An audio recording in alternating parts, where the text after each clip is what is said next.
الشيطان الرجيم. بسم الله الرحمن الرحيم. ولا تتخذوا أيمانكم دخلا بينكم فتزل قدم بعد ثبوتها وتذوقوا السوء بما صددتم عن سبيل الله ولكم عذاب عظيم.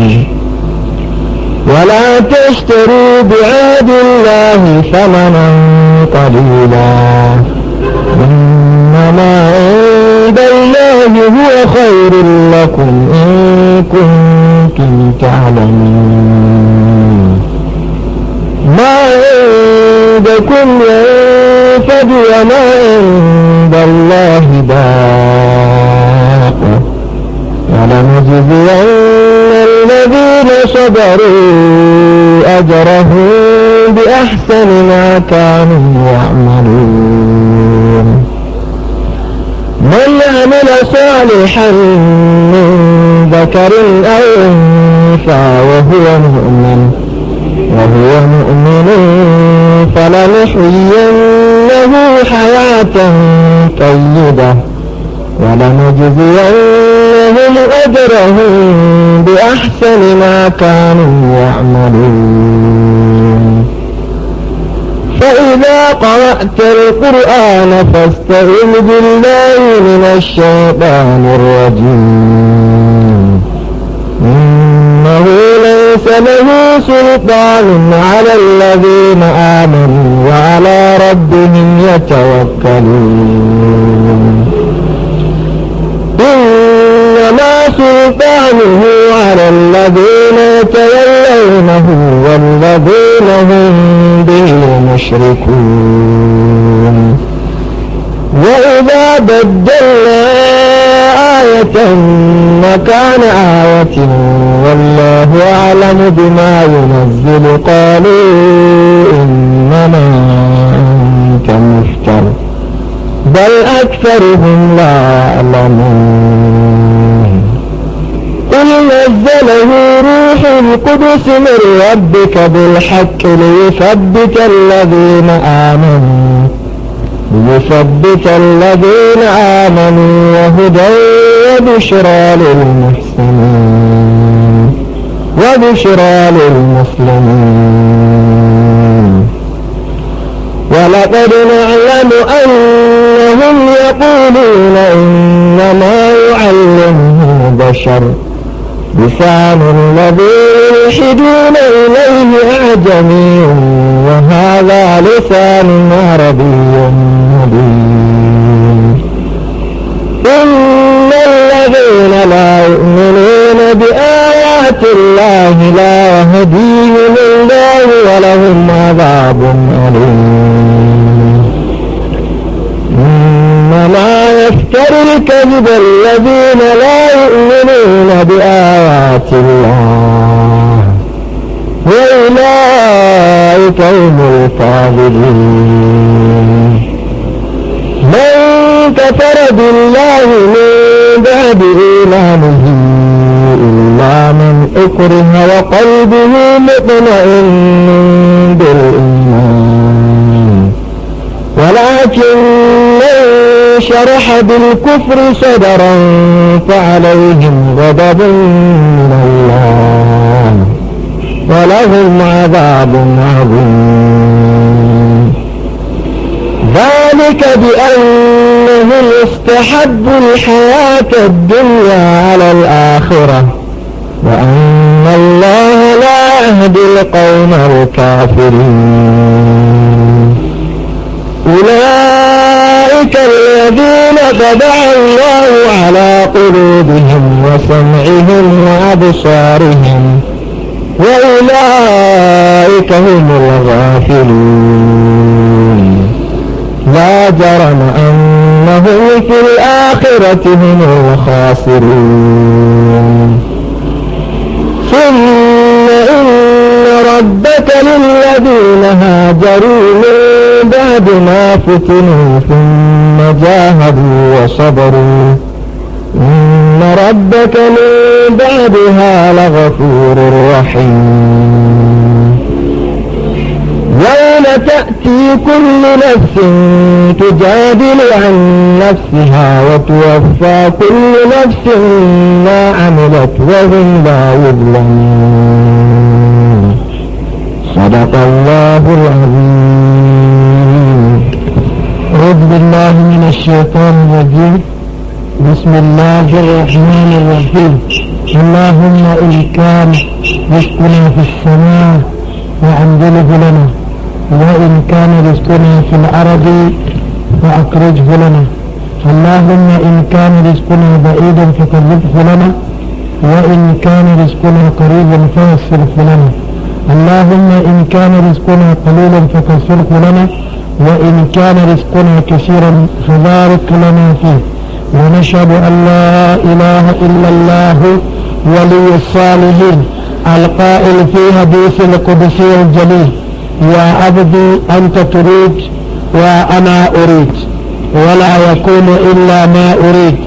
فإن سلمتني فيما تريد كفيتك ما تريد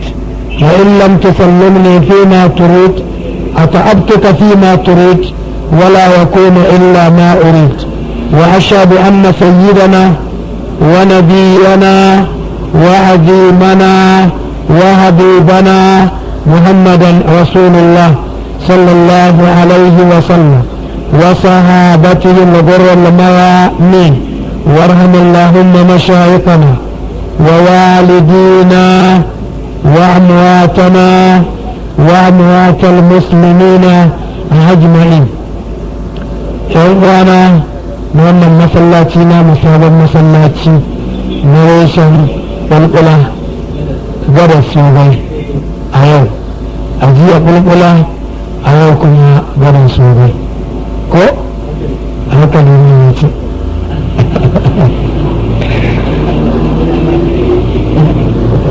muna muku sallama ta musulunci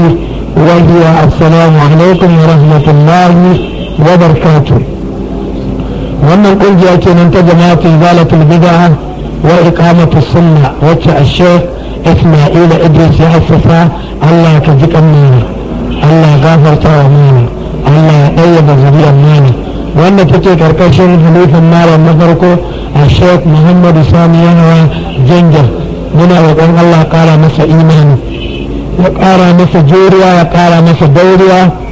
muna roƙon Allah ya ba mu daman yi masa da'a don ɗaga wannan littafi na Allah alƙur'ani da hadisan manzo sallallahu alaihi wasallam. ɗan uwa wannan kafin na 11 kenan na littafin riyadus salihin, amma har yanzu dai muna cikin fihris abubuwan da ke cikin riyadus salihin ɗin ba mu fara wato karanta hadisan ba. muna faɗan abubuwan da yake cikin riyadus salihin wanda insha Allah muna so a bi hadisi bayan hadisi saboda muhimmancin littafin. kuma imamun nawawi ɗaya daga cikin malumai na sunna cikin salafus salih shine wannan littafi na riyadus salihin. yau za mu tashi a babin da yake magana akan wannan babi yana magana akan babul akli mimma yalihi babul akli mimma yalihi وواجب وتعديد من يفوع أكمه. wannan babu yana magana ne akan ka ci abincin da ke gabanka. idan aka kawo abinci tuwo ne, a'a shinkafa ce, a'a wani kayan daɗi ne, a'a kayan marmari ne, to yana da kyau ka ci ɓangaren da ke gabanka. kada kuna ci da mutane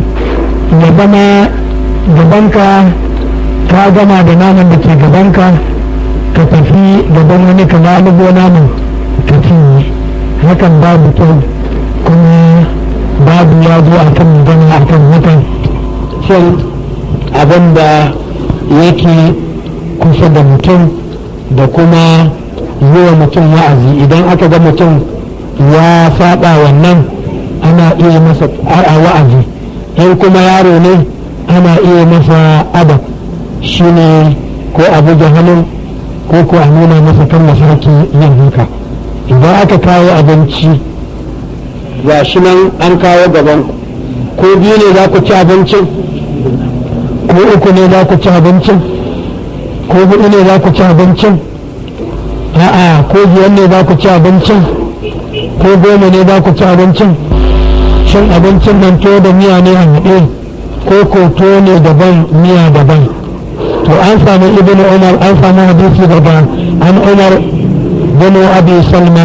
radiyallahu anhuma, an samu daga hadisi daga umar dan baban salmata, Allah yarda da umar dan baban salmata dan sahabin annabi ne, babansa sahabi ne shi ma sahabi ne. Kala yace kuntu gulaman, na kasance ina yaro fi hijirar rasul sallallahu alaihi wasallam, a ɗakin manzon Allah sallallahu alaihi wasallam, ina gidan manzon Allah sallallahu alaihi wasallam, wa kana biyadi tadishu fi sahifa, sai hannuna tana yawo a cikin taska ko tana yawo a cikin kwanon abinci, tana yawo a cikin akwashin abinci.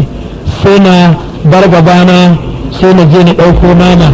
ko na je na jawo miya, ko na je na jawo wani abu kusa da ni.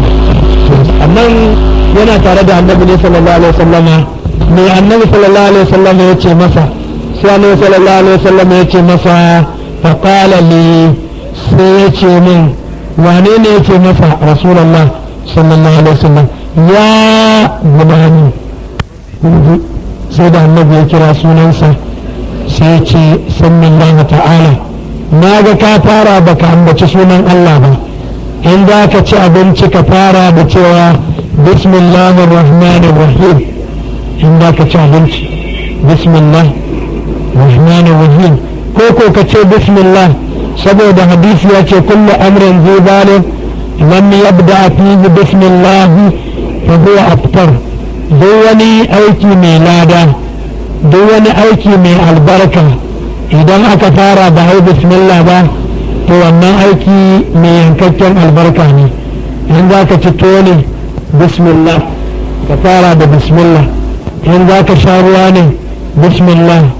ka yi bismillah. In za ka zauna ne bismillah, ka yi bismillah. In za ka tashi ne bismillah, ka yi bismillah. In za ka kwanta ne bismillah, ka yi bismillah. Kai ko da magana za ka yi cikin jama'a, bai kamata ka fara ne tanko dan joli ba, a'a sai ka fara da bismillah,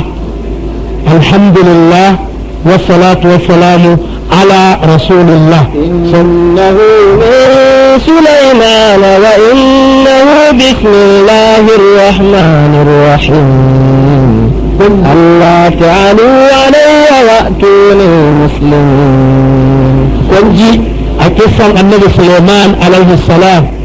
lokacin da aka kawo masa labarin Balkisu, sarauniya wacce ta mallaki sojoji, ta mallaki jama'a, ta mallaki ƙasa, ta mallaki dukiya, kai utiyar min kulli shay, an ba ta komai. Huda ya baya annabi Sulaiman labari, ai na ga wata mace tana mulki a wata ƙasa da ake kiranta Saba. Annabi Sulaiman ya ce to bari na rubuta wasiƙa ka kai mata. Da ya ɗauki alƙalami zai rubuta a kan takarda sai ce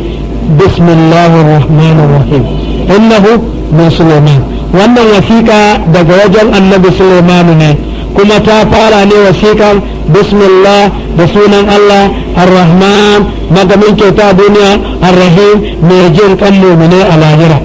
To kai ma wasiƙa za ka rubuta ne, ka yi bismillah. Shin magana za ka yi ne, ka yi bismillah. Shin kwanciya za ka yi ne, ka yi bismillah. Musamman ma in za ka kwanta, bayan ka yi bismillah rahman rahim sai ka ce bismika Allahumma ahaya wa amut, da sunanka ya ubangiji nake rayuwa, da sunanka ya ubangiji nake mutuwa. Bayan haka kuma in ka tashi fa sai ka ce alhamdulillahi allazi ahwana ba'da ma amatana wa ilayhi nushur. Na godewa wanda ya tada ni bayan ya karɓi raina. Bacci kamar mutuwa ne, sai dai mutuwa ana cire wannan ran a jikin mutum amma shi bacci ana barin ran a jikinka wanda Allah ya daman ya taso sai ran nan sai ta dawo sai ya tashi wanda kuma Allah ya ga dama sai daru salam ran shi kenan ta fita kenan ila daru salam don haka kenan Allah mai girma da ɗaukaka yana ba mu labarin annabi Suleiman shi kansa da bismillah ya fara shi yasa annabi yace kullu amrin zai bale lam yabda atuhu bismillah wa huwa abtaru duk abin da yake mai daraja mai girma mai albarka in baka bara da bismillah ba to wannan al'amari ne yankakken albarka ne ko da abinci zaka ci sai ka fara da bismillah in ka manta sai da ka kusa cinyewa lokacin da ka ji ka fara kunshi sai ka tuno ai ko ban yi bismillah ba sai ka ce bismillah awwaluhu wa akhiruhu da sunan Allah farkonsa da ƙarshensa duk wanda ya ci abinci bai yi bismillah ba to ya ci abincin nan tare da shi da shedan don haka ne annabi sallallahu alaihi wasallam ya ce ya gulam ya kai wannan yaro sallallahu ta'ala ka ambaci Allah bayan ka ambaci Allah wa kun bi yamini ka ci da damanka in za ka ci ne ka ci da dama in za ka sha ruwa ka sha da hannun dama in za ka sa riga ka fara sa hannun dama ka sa kafar dama in nan dole in za ka shiga masallaci ka fara gabatar da kafar dama in za ka ba da kuɗi ka gabatar da kafar dama duk abin da za ka bayar da hannun dama kan yi ujubu bitawami annabi sallallahu alaihi wasallama bayanin tau da abubuwa yana wa annabi daɗi wajen cinsa da hannun dama wajen shansa da hannun dama shiga masallaci da kafar dama fita da kafar hagu annabi sallallahu alaihi wasallam ya ce kul bi yaminik ka ci da hannunka na dama wa kul mimma yalik ka daina ɗaukar hannunka kana kaiwa gaban wani ka ci abincin da ke gabanka ka san wani zai ga gabansa ba miya sai je gaban wani yana kokalo miya ko zai ga gabansa ba nana sai ɗauki hannunsa sai ya can wajen nana sai ya ɗauko sai da yawa an kasa mai saurin fushi sai ya kulle ka ya ce wani rabona ne a gabana amma ya ɗauke kaga ba zai gaya maka ba amma zai ji haushi kuma ana samun irin waɗannan wanda shi bai dame shi ba ko ka yi fushi ko kar ka yi fushi ba wanda shi da duk inda ya hango nama hannun sa sai ya kai wajen to kar ka yi haka ta ji umar dan abi salmata yace yana tare da annabi yana karamin yaro yana cin abinci da annabi sallallahu alaihi wasallam sai gama yana ɗaukar hannunsa na kai gaban wani sai annabi sallallahu alaihi wasallam ne masa darussa guda uku yace na farko in zaka ci abinci ka yi bismillah na biyu kuma in zaka ci abinci ka ci da hannun dama na uku kuma in zaka ci abinci ka ci abin da ke gabanka kai ko da rabo aka zo aka yi na nama ne a rabo ne na wani abu za a yi to kar ka tashi ka ce ga wancan ya fi yawa ka ɗauki na gaban wani wanda yake gabanka yana daga cikin tarbiyya yana daga cikin kyawawan ɗabi'u makarimul akhlaqi da aka samu daga annabi dan Allah na cewa النبي صلى الله عليه وسلم لقد كان لكم في رسول الله أسوة حسنة لمن كان يرجو الله واليوم الآخر وذكر الله كثيرا الله mai girma da ɗaukaka yana cewa laqad haqiqa kana kun gaba ko ya kasance a gare ku da manzon Allah sallallahu alaihi wasallama aswatun hasana kyakkyawan koyi a sa tufafinsa a cin abincinsa a maganarsa a tafiyansa a baccinsa a dukkanwa da komowansa abin koyi ne to daga cikin abin koyinsa ya ce mu ci da dama kuma ya ce in kana cin abinci ka ci gabanka kuma ya ce in za ka ci abinci ka ambaci sunan Allah sai babi da yake magana akan nahayi anil quran baina tamratai wa nahu huna idza akala fi jama'a illa bi idni rafiqihi rifqatihi wannan yana magana ne muna yi ne fihris ne kafin mu zo mu bi ɗaya bayan ɗaya babin da yake magana nahayi an yi hani ka rinka kamar kofi za ka fi so ka ɗauko kofai biyu kuna ci da ƴan uwa an buɗe kofan nan ko a kwano ne ko ko waina ko ko cincin ko tankasau ko ƴan tsala za a ci da kai da abokanai sai ka ɗauko biyu ko wanne yana cin ɗaya kai kuma sai ka ɗauko ainihin curi biyu ka ci ko ko kuna cin dibino da kai da yan uwa ko yana ɗaukan ɗaya ko sai ka dunkulo biyu ko ko minti ne aka ce da ɗauka ko ya ɗauki da ɗaya ko ce mu manya ne an sai biyu sai ka ɗauko biyu wannan babu na mai ana kama an ki a gwana noma a lokaci guda kai noma biyu ana ji ko sai annabi sallallahu alaihi wasallama ya bayyana saboda wannan babin sai bayyana da tambatai wato dibino kwaya biyu kaga wani yana iya ɗaukan dibino biyu a lokaci guda ya sa su a baki ya tattauna to shine muke karancin noma aka ce to an hana ka ɗauki dibino guda biyu ka tauna kana cin dibinai ko ko dibino da abokananka wannan ya ɗauki ɗaya ya sa a baka wancan ya ɗauka kai sai ka ɗauki biyu to kuskure ne wani haihu ne ba ya sai dibino ba kawai a'a abinci za ka ci ne a'a nama ne an so nama ga shi nan yanka kace wannan in ban yi da sauri ba za su cinye kowa yana cin da ɗaya kai sai ka ɗauko kokanni biyu ka sa a baki to wannan an hana yin haka ya ji ko ka daina yi ko da kana yi da mu dan ya ja cutar wani haihu ne da makamantansu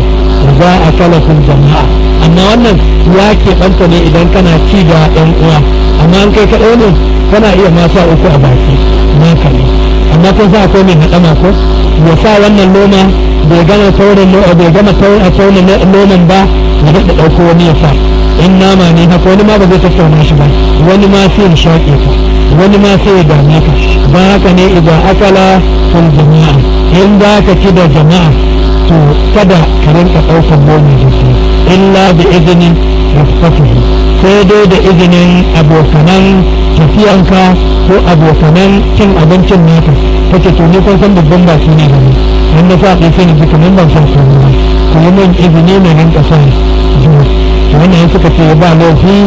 ka ga yayi kyau an samu hadisi daga dajalata ɗan su haini ƙara asabana amu sana na ibnu zubair wannan hadisi an samu ne daga bajala ɗan su haini abin da ya faru wace yunwa asabana amu sana wata shekara ta yunwa ta riske mu da ni da ainihin ibnu zubair ɗaya ne daga cikin manyan sahabbai farjikna sai aka ainihin azo samu da tamra da dibino wa kana abdullahi ibn umar sai abdullahi dan umar radiyallahu anhu Allah yarda da umar Allah yarda da shi kansa abdullahi dan umar abdullahi dan umar yana daga cikin masana hadisai shi kuma sayyidina umar yana daga cikin manya-manyan sahabban annabi wanda annabi sallallahu alaihi wasallama yake yana cikin asharatul mubashirina bil janna mutane 10 da aka yi musu bishara da aljanna saboda me saboda himmansa saboda ƙwazonsa har ma shine na biyun halifan manzo sallallahu alaihi wasallam wata rana sayyidina umar ya ɗauko takobi yana kyalkyali yana tafiya sai wani ya gaishe a kan hanya yace ya umar ina za ka ne yace zan je wajen muhammad na kashe shi yace umar kana da hankali kuwa yace me kake nufin cewa ina da hankali kuwa yace mai hankali yana farawa ne daga gidansa ga kanwar ka Fatima bintul Khattab ta musulunta ga Sa'idu sirikinka ya musulunta ya baka fara da su ba za ka je wajen annabi sallallahu alaihi wasallam yace ai ban sani ba yace to al-aqil yabda bi nafsihi mai hankali yana farawa ne da kansa mu yana cewa rabbi ya kullu ko رب اغفر لي ولوالدي ولمن دخل بيتي مؤمنا وللمؤمنين والمؤمنات ولا تزد الظالمين إلا تبارا الله من جمال قصفا لنا باب معبار الأبوان بعد النبي نوح عليه السلام رب فيتي اغفر لي كادي سيني في فارا دكانسا ميكا يتي وجل والدي والوالدين جابر فاوى uwa da uba na guda biyu sai ce da wanda ya shiga cikin gidana amma ne mai imani Allah ka gafartawa na samu mai kuma Allah karka tsara wa azalimi ko ni sai dai kun ji aka ga sai da Umar mai hankali da kansa yake farawa sai ya koma gida yana fadawa gida sai samu a sai suna karatun Qur'ani sai ya kama surukin sai na jijjigawa ne kuke karanta sai ya ce ba na karanta komai sai mai kwanta Fadima wajen za ta yi mijinta wajen sai da Umar sai ya banka ɗaya ta je ta faɗi ta ji ciwo jini na kuɗa sai ta fuska ta fuska ya Umar mun musulunta duk abin da za ka yi mini kai mana sai ce me kuke karantawa ce ta ce an ta mushrikun najasa kai mushriki ne najasa ba ba ma a ba da Qur'ani sai ka yi tsarki sai da Umar ya yi tsarki bayan ya yi tsarki ya zo ɗauki Qur'ani sai ya ga abin da ta بسم الله الرحمن الرحيم ما أنزلنا عليك القرآن لتشقى إلا تذكرة لمن يخشى تنزيلا ممن خلق الأرض والسماوات العلى الرحمن على العرش استوى له ما في السماوات وما في الأرض وما بينهما وما تحت الثرى وإن تجهر بالقول فإنه يعلم السر وأخفى الله لا إله إلا هو له الأسماء الحسنى الله أكبر سيدنا عمر يتيا yanzu aka saukar wa Muhammad sun san suna kiran annabi da Muhammad kafin su yi musulunci kafin su musulunta don sai da Umar an ce an riga shi musulunta shi ne lokacin da ya musulunta akwai musulmai mutum 39 lokacin da ya ɗauki takwabi kirarin sai da Umar ana cewa kun ta'ada a abiha wa sassa bi fadli rabbika hasnan min a abiha wato ya zama maƙiyin musulunci da musulmai a farko sai zama kuma wawaye gari katanga mai katange musulunci da musulmi shi ne ake cewa Umar mene kun ta'ada a abiha fa furta bi fadli rabbika husnan min a abiha haka bi ya ɗauka watan kari lokacin da ya ji wannan ayoyi na alkur'ani ɗaya har zuwa ayoyi wajen guda goma mutum za ce haka abin da aka saukarwa Muhammad kenan Fatima kanwata take yi wacce ta yanzu yana yana ta ce yana dari bane arkam ibn abul arkam yace to wani jikin na musulunta ta ce ka musulunta a wajen mu mana yace zan je na musulunta a asali ya kama tafiya sai ya je dari bane arkam sai ya kwankwasa aka ce wane ne suka yace Umar bin Khattab sai wannan ya kalli wannan ya kalli wannan mun mutu Umar sadauki ne aka ce Umar shi ka san masu wasu tafiya menene suke farautar ɗaya ko burgu ko bakara ko da dai sauransu to shi zaki yake tafiya sayyadul usud mai zuwa farautar zaki ne kan wannan mun mutu Hamza ya riga shi musulunta yace mu 39 mutum ɗaya ya gagare mu a buɗe masa in ya zo da nufin alkhairi cikon na 40 inda nufin sharri mu kwace takwabinsa mu kashe shi da takwabin aka buɗe masa ana buɗewa aka ga Umar bin Khattab ne yace aina rasulullah aka ce ga annabi sallallahu alaihi wasallam kun ji ya taho yana cewa Muhammad ga su kuma ya waye gari yana cewa aina rasulullah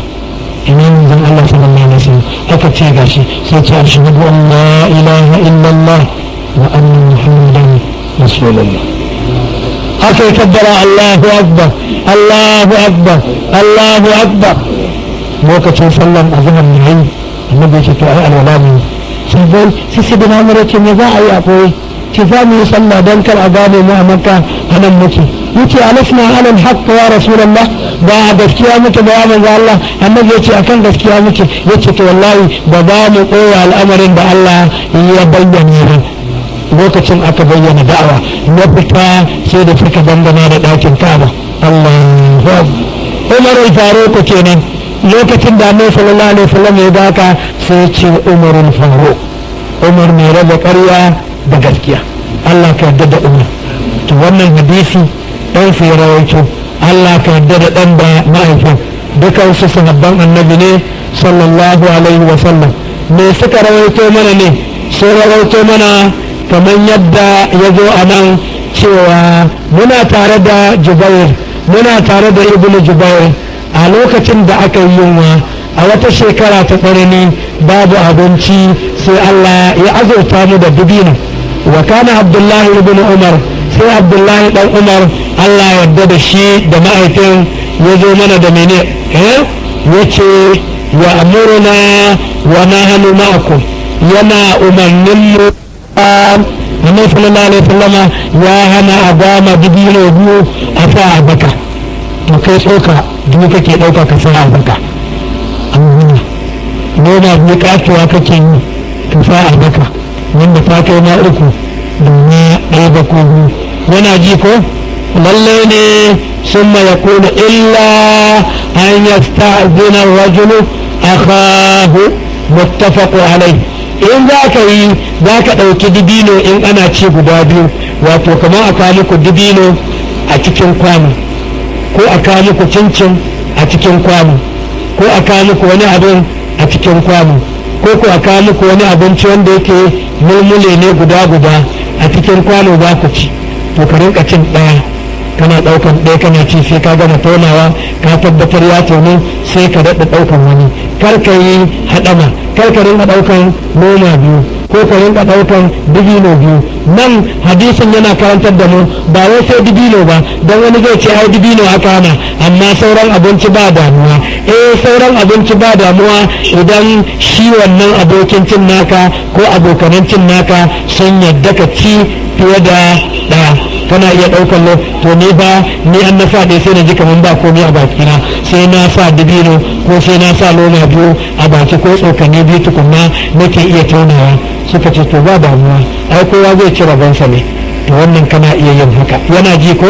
daga yau ka daina haɗama. In za ka ci abinci ka ci abincin da ke gabanka, in za ka ci abinci ka ambaci sunan Allah, in za ka ci abinci ka ci da hannun dama, in za ka ci abinci ka daina ɗaukan noma biyu kana sawa a baki. Dubino ne, nama ne, a wani abu ne, cincin ne, a kosai ne, a waina ne, a tsala ne, don a biredi ne. Wani in ma biredi ne mai yanka hankan ne sai haɗa sala biyu sai rinka ainihin gatsawa yana taunawa. To ga hadisi a riyadu salihina yana hana mu ci da ainihin hannun hagu, yana kuma umurtan mu da ambaton sunan Allah. Babu ma ya kuluhu wa yaf'aluhu man ya'kulu wala yashba. Wanda yake ci baya koshi, to wannan babi yana magana ne akan abin da zaka ce da abin da yadda zaka aikata wanda yake ci amma baya koshi. Ka ci yanzu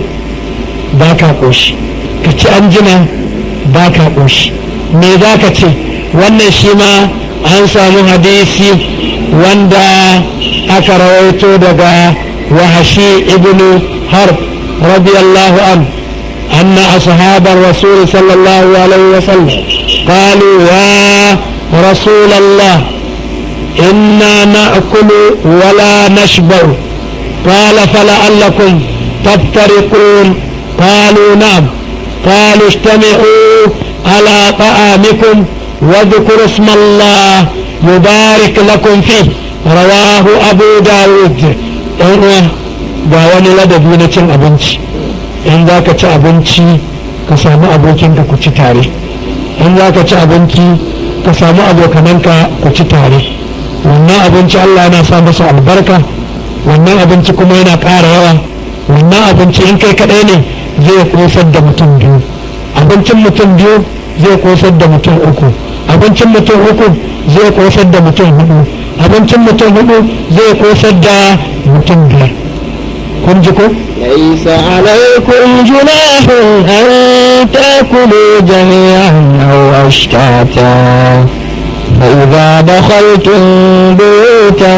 فسلموا على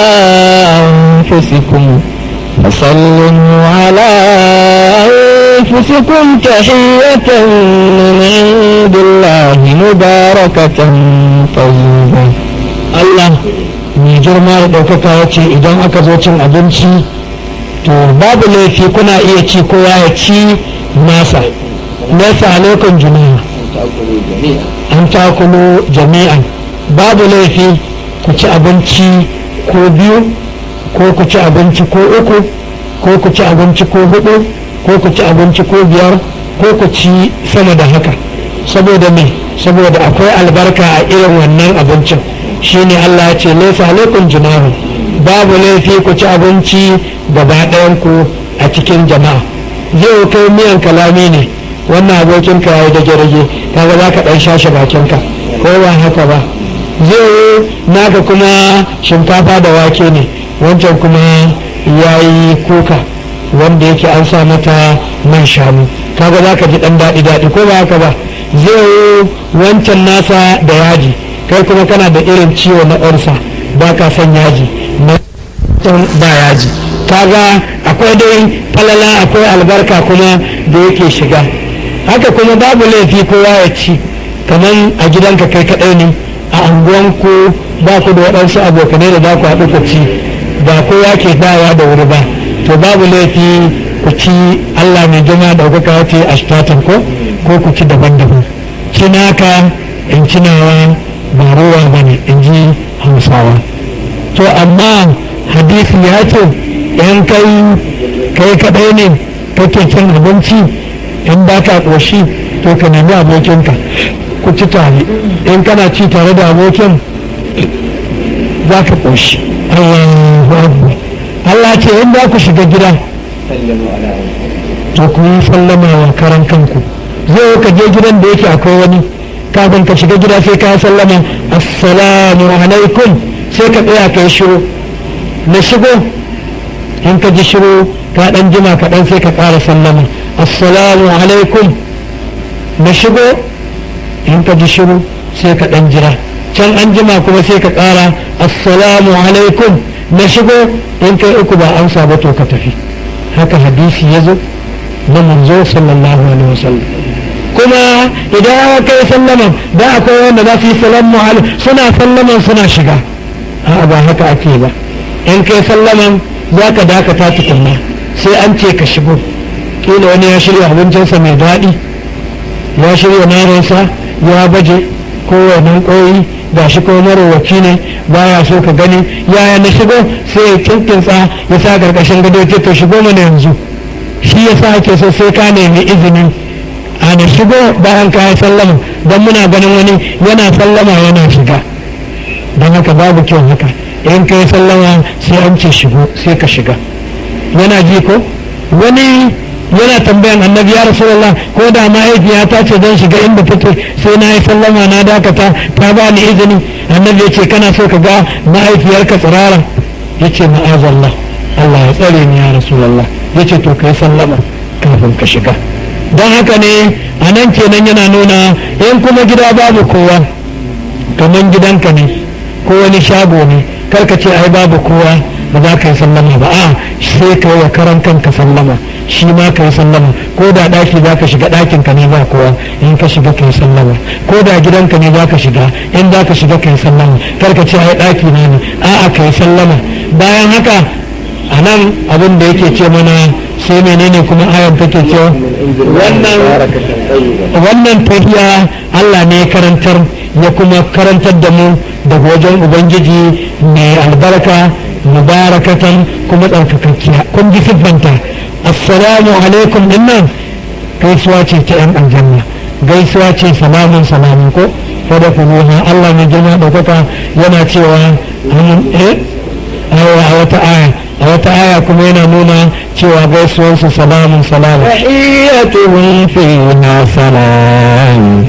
وآخر دعواهم أن الحمد لله رب العالمين أن الجنة يا جبل الجنة عند مضافي ميكا مثلا السلام عليكم شما فيتي مثلا وعليكم السلام كوكو دلتي مثلا السلام عليكم bayan an tattauna kuma za a tafi sai ne alhamdulillah wata hiyata min fiha salam karshen addu'arsu kuma alhamdulillahi rabbil alamin godiya ta tabbata ga Allah ubangijin talikai. To kun ji wannan hadisi da yake nuna cewa an karɓo hadisin ne daga sahabban annabi sallallahu alaihi wasallama abin da ya faru ya ce ya rasulallah أن أصحاب الرسول صلى الله عليه وسلم قالوا يا رسول الله يا من ظن الله إنا كنا حقيقة منكفن نأكل ولا نشبع مناتي باما قرشي قال فلعلكم تفترقون كيلا كنا تيني دبن دبن كولا يتناسا وانا يتناسا وانت يتناسا كنا تيني دبن دبن أوهب قالوا نعم suka ce lallai haka ne ya rasulullah kan sai annabi yake istami'u ku taru ala da'amikum abincin ku ci wannan ya kawo nasa wancan ya kawo nasa wancan ya kawo nasa a taru a ci amma idan za ku ci wazkuru ismallah kowa ya bismillah karka ce hawa ne tun da ya bismillah shi kenan ni ba sai na bismillah ba ya an za a ci abinci bismillahir rahmanir rahim mubarikun lakum fi Allah zai albarka a cikin wannan abinci da kuke ci. Wannan hadisi rawahu Abu Dawud ne ya rawaito babul amru bil akli min janibil qas'a wan nahi anil akli min wasdiha. Kun ji an ce in zaka ci abinci ka ci abincin da ke gabanka kuma idan an zo cikin cin abinci ka daina ɗaukar hannunka kana ɗaukar na tsakiya ka san wani lokaci ana zuba miya a tsakiyar ainihin kwano ne ko a tsakiyar akwashi ko a tsakiyar wani abu da ba a ci abinci nan naman yake nan ainihin wato kayan lagwada ɗin yake to wani sai ya bar gabansa sai ya bar gefe gefe sai ya rinka ci a tsakiya to hadisi bai manta da haka ba saboda yana so ne ya zama lallai kana da kyakkyawan a ɗabi'u saboda menene la tahsabanna al-ilma yanfa'u wahdahu ma lam yutawwij rabbahu bi khalaqi kada ka zaci ilimi kawai zai amfanar da kai matukan baka da ɗabi'u na gari ana so magana ka ta zama magana mai kyau mai daɗi ana so mu'amalar ka da jama'a su zama mai kyau mai daɗi yan kasuwancin ka ne kar wani ya zo ya gaishe ka yana gaishe ka kana ba shi hannu kana kallon wani waje daban kaga baka ba shi muhimmanci ba ko wani yana maka magana kai kana magana da wani can shi ka miƙa masa hannu ko ma ka kula da shi ko a cin abinci idan aka zo cin abinci sai ka rinka barin gabanka ka rinka ɗaukan abin da ke gaban wani ko idan aka zo wani mu'amala ba a nemi ka yi magana ba sai ka tusa baki ka yi magana ko a zo waje ainihin wato wajen ainihin sahu kai ka bar sahu ka je ka wuce mutane ka je gaban sahu to wannan hadisi ko wannan babi yana umarnin mu bil amru bil akli cin abinci janibul qas'a na kusa da ainihin bangaranka kwanan da ke bangaranka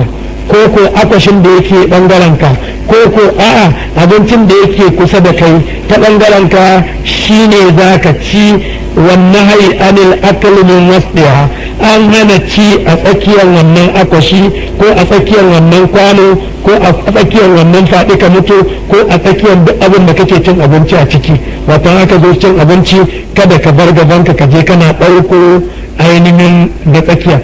don haka ne in nama ne ma ke tsakiya ka bari idan hannunka na gabanka ya ƙare har hannunka ya kai kan naman walillahi alhamdu sai ka ɗauka sai ka ci wannan ga hadisi fihi qawluhu sallallahu alaihi wasallam annabi sallallahu alaihi wasallam ya ce kullu mimma yalika ka ci abincin da ke gabanka ka daina sa hannunka a tsakiyar kwano ka daina sa hannunka a tsakiyar akwashi ka daina sa hannunka a tsakiyar abincin da kuke ci da jama'a in kai kaɗai ne tun da naka ne ko ina ma kana iya yi amma ana so dai ka zama mai kyawawan ɗabi'u iblisu a'lamu ahlal ardi qadibatan annasi tal'anuhu fil hadar wal badr iblisu an ce ya fi duk wanda ke ban ƙasa ilimi amma mutan binni suna tsine wa shedan ya kace shedan sai a ce la'anatullahi alaihi mutan kauye suna tsine wa shedan aka ce shedan a kauye sai a ce la'anatullahi alaihi Allah ya la'anci shedan me yasa ake ta tsine masa yana da ilimi amma ba shi da tarbiyya yana da ilimi amma ba shi da ladabi yana da ilimi amma ba shi da hali nagari to rashin hali nagari ne ka yi magana wato ba a nemi ka yi magana ba rashin hali na gari ne a zo cin abinci ka bar gaban ka rinka cin abincin gaban wani. Rashin wato ladabi ne ka ainihin gabata da wanda ya fi ka girma, ko da magana ne za a yi to idan akwai wanka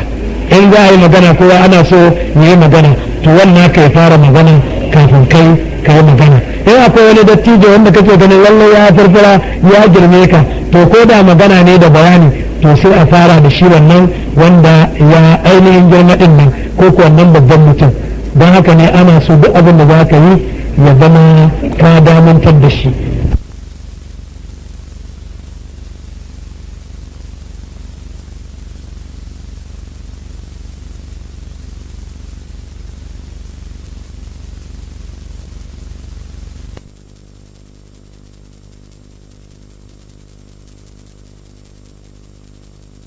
da yake gabanka in za ka ci abinci ka ci da damanka, in za ka yi magana ka yi magana gwargwadon yadda za a fahimce ka. wannan hadisi an ce muttafaq alai bukhari da muslim ya rawaito. akwai a'udhu billahi minash shaitanir rajim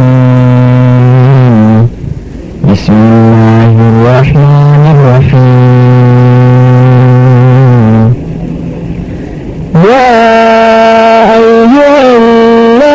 ضرب مثل فاستمعوا له إن الذين تدعون من دون الله لن يخلقوا ذبابا ولو اجتمعوا له وإن يسلبهم الذباب شيئا لا يستنقذوه منه ضعف الطالب والمطلوب ما قدر الله حق قدره إن الله لقوي عزيز الله يستفي من الملائكة رسلا ومن الناس إن الله سميع بصير يعلم ما بين أيديهم وما خلفهم وإلى الله ترجع الأمور يا أيها الذين آمنوا اركعوا واسجدوا واعبدوا ربكم وافعلوا الخير لعلكم تفلحون وجاهدوا في الله حق جهاده هو اجتباكم وما جعل عليكم في الدين من حرج ملة أبيكم إبراهيم وسماكم المسلمين من قبل وفي هذا ليكون الرسول شهيدا عليكم وتكونوا شهداء على الناس فأقيموا الصلاة وآتوا الزكاة واعتصموا بالله هو مولاكم ونعم المولى ونعم النصير. كمان يبدأ مكبينا لدبا وجنتم أبنتي تباب شكا لا تحسبن العلم ينفع وحده ما لم يتوج ربه بخلاقه. kada ka zace halaye kawai a ilimi kawai zai amfanar matukan baka da kyawawan ɗabi'u, matukan baka tsare wato mai girma a bashi girmansa, mai daraja a bashi darajarsa. shine muka kawo magana akan cin abinci. in za a ci ka ci abin da ke gabanka, kada ka ci gefen wani. yana daga cikin tarbiyya, yana daga cikin ta'alimi na cin abinci. babul karahiyatul aklu muttaki'a, wannan babi kuma yana magana ne har yanzu dai tarbiyya na dudduba ake koyar da mu, ɗabi'u da tarbiyya na gari, halayenka na gari su ne kai. ka duba maciji yanzu an yi shigo nan sai a kashe wani za ka ga kyalkyali yake mai kyau saboda mugu ne, mugun halinsa ya ja masa bakin jini, amma da kwaɗo zai shigo sai ka ga an kore shi a hankali, ba wani wanda zai kashe shi. ba shi kwaɗo mummuna ne, amma da yake ɗabi'unsa baya cizo baya harbi, kaga ba wanda ya damu da shi. wani ma sai ya kwana da kwaɗo a ɗaki, amma za ka kwana da maciji a ɗaki, kaga ko kusa. don haka ɗabi'unka nagari su ne kai. haka Ahmad Shauki ke cewa innamal umamul akhlaqu ma baqiyat wa in hammu zahabat akhlaquhum zahabu al'umma dabi'unta nagari wanda take dabi'antuwa da shi shine al'umma in al'umma ta take ba ta da tarbiyya ba ta da hali nagari to ita al'umma ko da tana nan ba ta nan to don haka gashi nan an ƙi ka zo kana cin abinci a kishingide kana kwanci akan ainihin wani fulanka ka kishingide kana jefa noma ka kuma ainihin makale kafanka a sama kana kishingide irin alhaji ne ba ni da damuwa ba ni da matsala irin cin abincin alhaji ka kama ƙasa wai shi alhaji ba shi da matsala Allahu akbar to alhaji baka da matsala ga hadisi ya zo wanda yake hana ka ci abinci a kishingide an abi juhaifa wahab ibn abdullah radiyallahu anhu قال رسول الله قال رسول الله صلى الله عليه وسلم لا آكل متكئا رواه البخاري أنسى ما ديسي لدى جهيفة ميتي أبي جهيفة ميتي wato sunansa wahab sunan babansa abdullahi menene ya rawaito abi juhaifa wannan kinaya ne idan kana da ɗa an yadda a kira ka da baban wato da sunan ɗan abi juhaifa yana da ya kenan ko yana da ɗa juhaifa kamar wahab bin abdullahi radiyallahu anhu Allah ya da shi kala rasulullahi sallallahu alaihi wasallam annabi sallallahu alaihi wasallam yace masa la ta'kul la akul kada ka ci muttaki'an kana kishin gide la akulu inda mirin ya dawo a mai magana kenan la akulu da mirin mustatir wal fa'ilu da mirin mustatir taqdiruhu ana ai la akulu hana muttaki'an ni ba zan ci ba ina kishin gide zai kenan annabi ya ganshi yana ci a kishin gide sai ya ce ni manzon Allah sallallahu alaihi wasallama ba zan ci ina kishin gide ba ma'ana kenan shi ma kar yayi haka dan mai koyi ne da annabi sallallahu alaihi wasallama kul in kuntum tuhibbuna Allah قل إن كنتم تحبون الله فاتبعوني يحببكم الله ويغفر لكم ذنوبكم والله غفور رحيم الله من جمال كتا يناتي قل إن كنتم تحبون الله إن gaskiya كنا سن الله فاتبعوني وبمن زن الله صلى الله عليه وسلم أزمان سني كي كوي دش يبدأ يكي تفيا ne ka yi koyi da shi yadda yake magana ne ka yi koyi da shi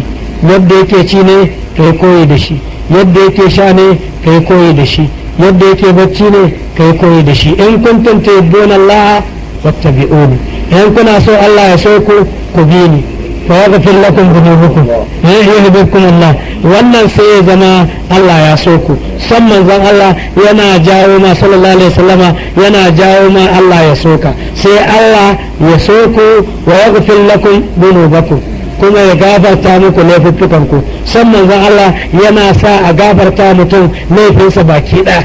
bayan haka kuma Allah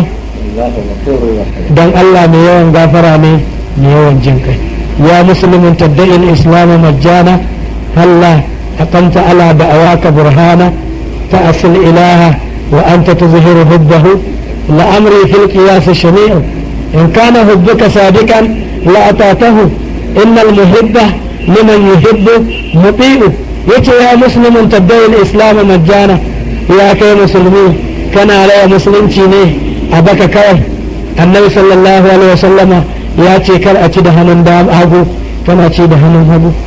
annabi sallallahu alaihi wasallama ya ce in zaka ci abinci ka yi bismillah kai kuma in zaka ci abinci baka bismillah annabi sallallahu alaihi wasallama ya ce in zaka ci abinci ka ci abincin da ke gabanka kai kuma kana cin abincin da ke gaban abokinka ya musulmin taddain islamu majjana shin kana raya musulunci ne kawai haka sidda Allah hakanta ala da awaka burhana shin ka tsaye da dalili da zai nuna sanka da yaddanka da Allah ko sanka da san manzon Allah sallallahu alaihi wasallama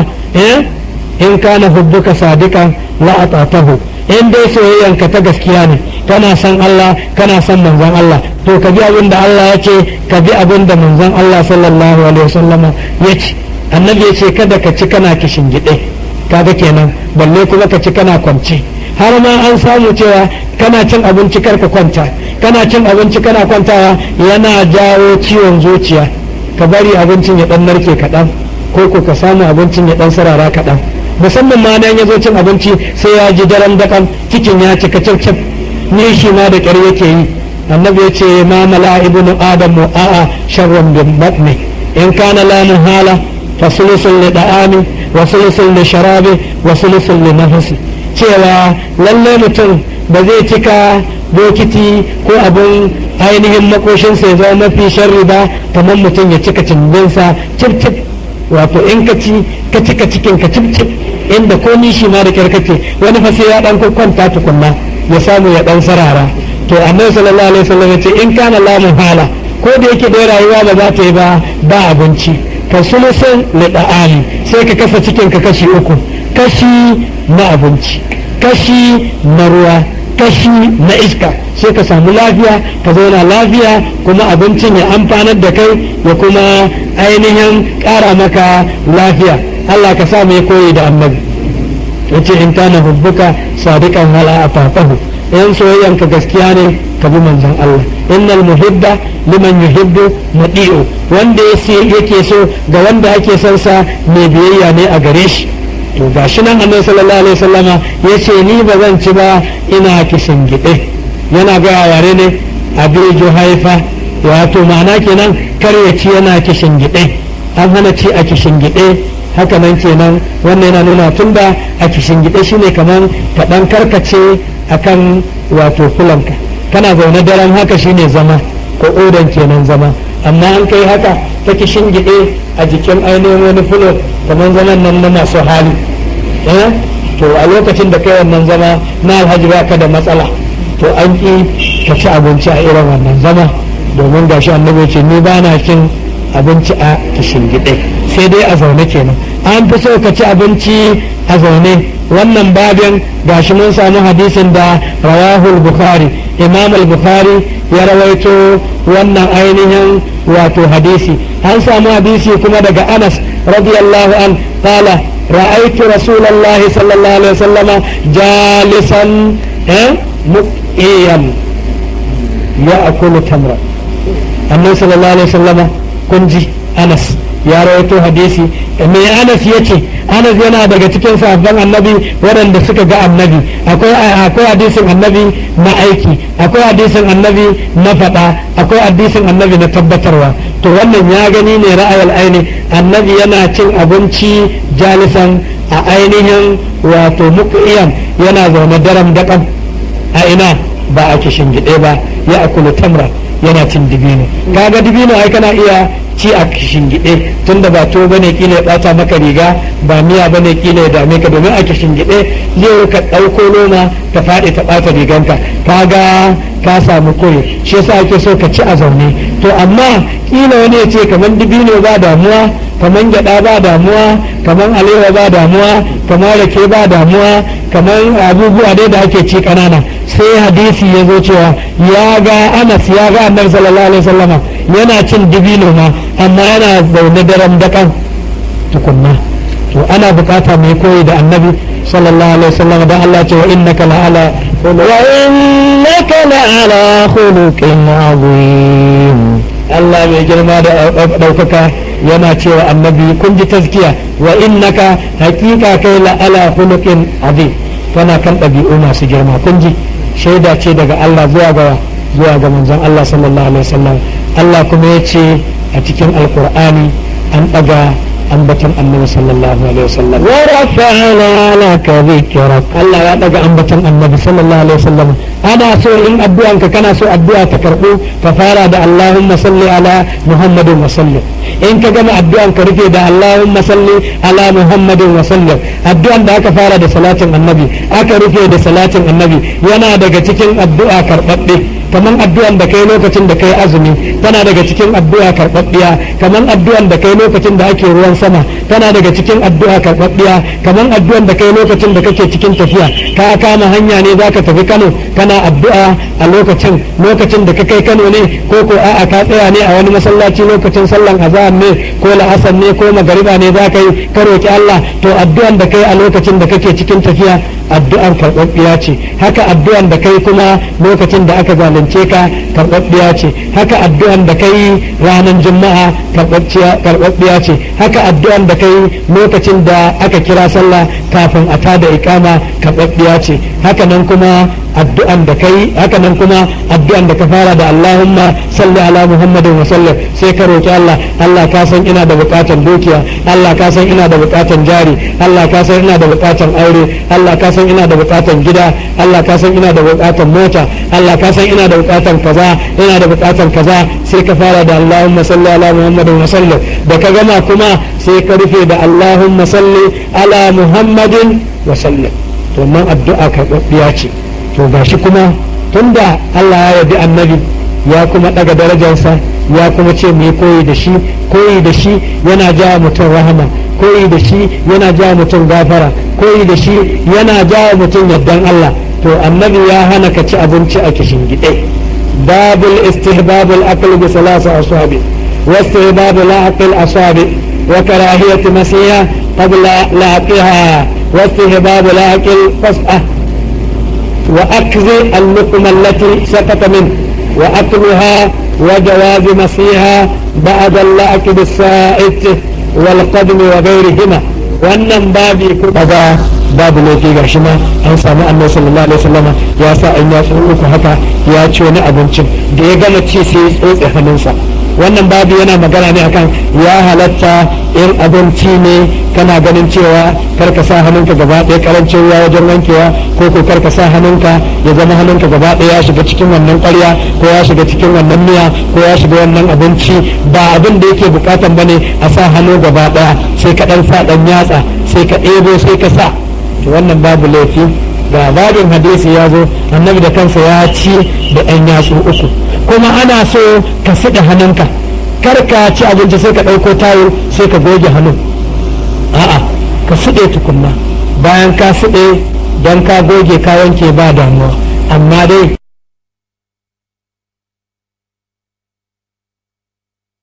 يدخلون في دين الله أفواجا فسبح بحمد ربك واستغفر إنه كان توابا. wannan sura idza jaa nasrullah idan taimakon Allah ya zo wal fathu da buɗi an ce buɗin maka ne wa ra'aytan nasa zaka ga mutane yadkhuluna suna shiga fi dinillahi addinin Allah musulunci kenan afwajan jama'a in ka ga haka fa salli li rabbika ko kai sallah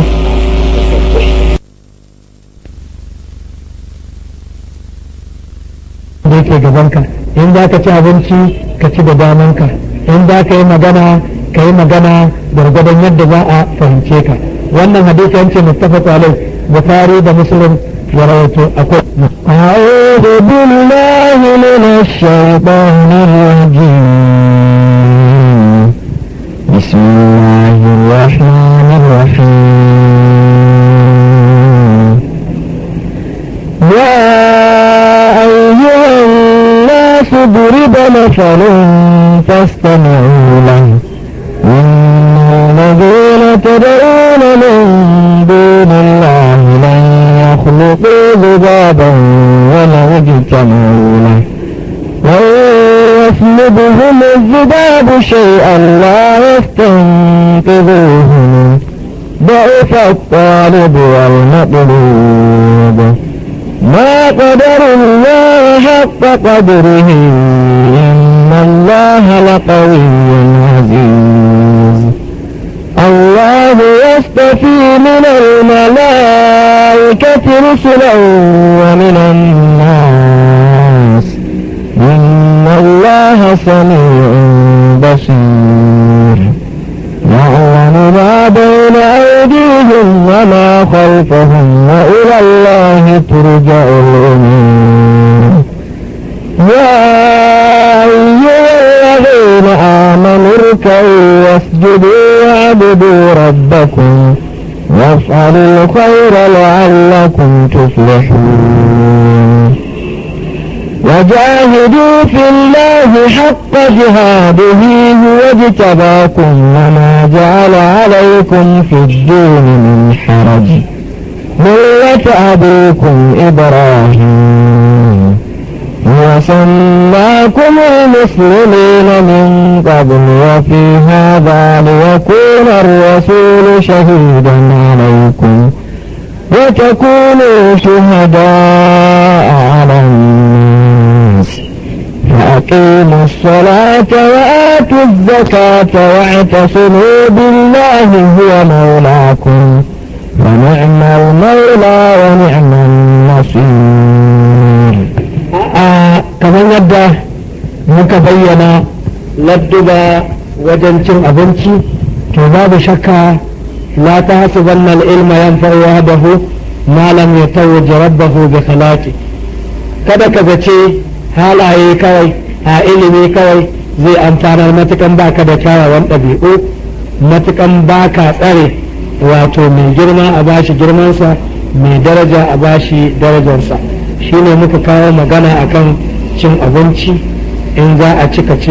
abin da ke gabanka kada ka ci gefen wani yana daga cikin tarbiyya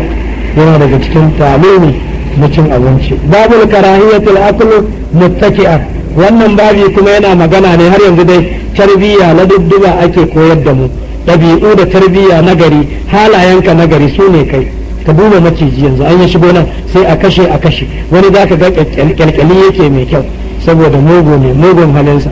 ya ja masa bakin jini amma da kwaɗo zai shigo sai ka ga an kore shi a hankali ba wani wanda zai kashe shi ga shi kwaɗo mummuna ne amma da yake ɗabi'unsa baya cizo baya harbi kaga ba wanda ya damu da shi wani ma sai ya kwana da kwaɗo a ɗaki amma za ka kwana da maciji a ɗaki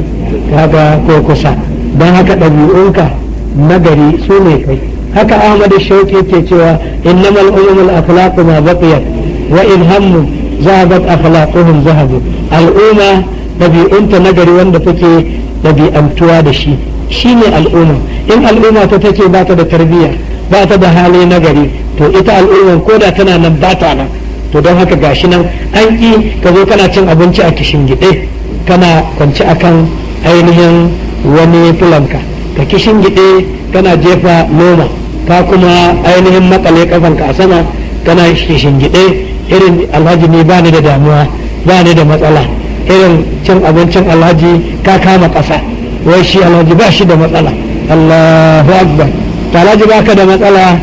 ga hadisi ya zo wanda yake hana ka ci abinci a kishingide an abi juhaifa wahab ibn abdullah radiyallahu anhu قال رسول الله صلى الله عليه وسلم لا آكل متكئا رواه البخاري أنسى ما ديسي لغا جهيفة ميتي أبي جهيفة ميتي وفي سننسى وهب سنن بابنسى عبد الله منين يرويته أبي جهيفة wannan kinaya ne idan kana da ɗa an yadda a kira ka da baban wato da sunan ɗan abi juhaifa yana da ya kenan ko yana da ɗa juhaifa kamar wahab bin abdullahi radiyallahu an Allah ya da shi kala rasulullahi sallallahu alaihi wasallam annabi sallallahu alaihi wasallama yace masa la ta'kul la akul kada ka ci muttaki'an kana kishin gide la akulu inda mirin ya dawo a mai magana kenan la akulu da mirin mustatir wal fa'ilu da mirin mustatir taqdiruhu ana ay la akulu hana muttaki'an ni ba zan ci ba ina kishin gide zai kenan annabi ya ganshi yana ci a kishin gide sai ya ce ni manzon Allah sallallahu alaihi wasallama ba zan ci ina kishin gide ba ma'ana kenan shi ma kar yayi haka dan mai koyi ne da annabi sallallahu alaihi wasallama qul in kuntum tuhibbuna Allah قل إن كنتم تحبون الله فاتبعوني يحببكم الله ويغفر لكم ذنوبكم والله غفور رحيم. Allah mai girma da ɗaukaka yana cewa qul in kuntum tuhibbuna Allah, yan gaskiya ne kuna son Allah fattabi'uni, ku bi manzon Allah sallallahu alaihi wasallam. A zaman sa ne kai koyi da shi, yadda yake tafiya ne kai koyi da shi, yadda yake magana ne kai koyi da shi,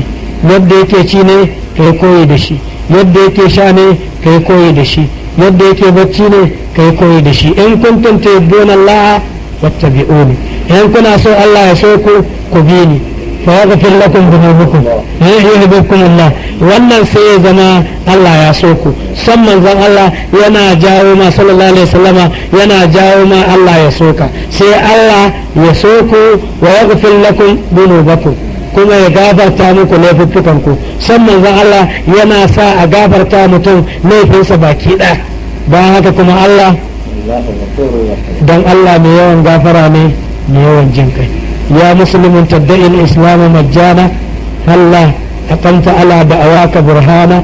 ta'asil ilaha wa anta tuzhiru hubbahu la amri fil qiyas shani'u in kana hubbuka sadiqan la atatahu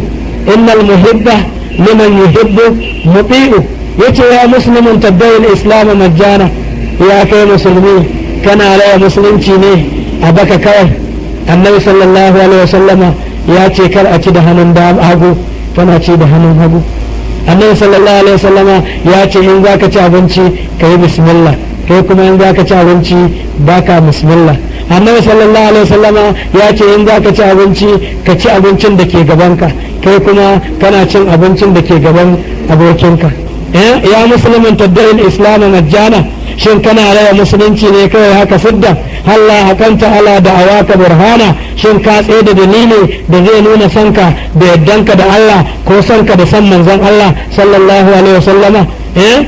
In kana hubbuka sadiqan la atatahu, in dai soyayyanka ta gaskiya ne, kana san Allah kana san manzon Allah, to ka bi abin da Allah ya ce, ka bi abin da manzon Allah sallallahu alaihi wasallama ya ce. Annabi ya ce kada ka ci kana kishin gide, kaga kenan balle kuma ka ci kana kwance. Har ma an samu cewa kana cin abinci karka kwanta, kana cin abinci kana kwantawa yana jawo ciwon zuciya. Ka bari abincin ya dan narke kaɗan, ko ka samu abincin ya dan sarara kaɗan. Musamman ma dan ya zo cin abinci sai ya ji daren dakan cikin ya cika cif ni shi ma da ƙyar yake yi. Annabi ya ce ma mala ibnu adam a'a sharran bin batni in kana la muhala fasulusun li da'ami wa sulusun li sharabi wa sulusun li nafsi, cewa lalle mutum ba zai cika bokiti ko abin ainihin makoshinsa ya zama mafi sharri ba kamar mutum ya cika cimbinsa cip wato in ka cika cikin ka cip inda ko nishi ma da karkace wani fa sai ya dan kwanta tukunna ya samu ya dan sarara. To annabi sallallahu alaihi wasallam ya ce in kana la muhala, ko da yake da rayuwa ba za ta yi ba abinci, ka sulusun lida'ani, sai ka kasa cikin ka kashi uku, kashi na abinci, kashi na ruwa, kashi na iska, sai ka samu lafiya, ka zauna lafiya, kuma abincin ya amfanar da kai ya kuma ainihin ƙara maka lafiya. Allah ka sa mai koyi da annabi. yace in kana hubbuka sadiqan hala atatahu, in soyayyanka gaskiya ne ka bi manzon Allah. innal muhibba liman yuhibbu muti'u, wanda yake so ga wanda ake son sa mai biyayya ne a gare shi. to gashi nan annabi sallallahu alaihi wasallama yace ni ba zan ci ba ina kishin gide, yana ga yare ne abijo haifa, wato ma'ana kenan kar ya ci yana kishin gide, an hana ci a kishin gide. haka nan kenan wannan yana nuna tunda a kishin gide shine kaman ka dan karkace akan wato fulanka, kana zaune daren haka shine zama ko odan kenan zama. amma an kai haka ta kishin gide a jikin ainihin wani fulo kamar zaman nan na masu hali, to a lokacin da kai wannan zama na alhaji ba ka da matsala, to an ƙi ka ci abinci a irin wannan zama, domin gashi annabi ce ni ba na cin abinci a kishin gide, sai dai a zaune kenan. an fi so ka ci abinci a zaune. wannan babin gashi mun samu hadisin da rawahul bukhari, imam al-bukhari ya rawaito wannan ainihin wato hadisi. an samu hadisi kuma daga anas radiyallahu an qala ra'aytu rasulallahi sallallahu alaihi wasallam jalisan muqiyan يأكل تمرا. النبي صلى الله عليه وسلم كنجي أنس ya rawaito hadisi me Anas yace Anas yana daga cikin sahabban annabi waɗanda suka ga annabi akwai hadisin annabi na aiki akwai hadisin annabi na faɗa akwai hadisin annabi na tabbatarwa to wannan ya gani ne ra'ayal aini annabi yana cin abinci jalisan a ainihin wato muqiyan yana zaune daren daƙam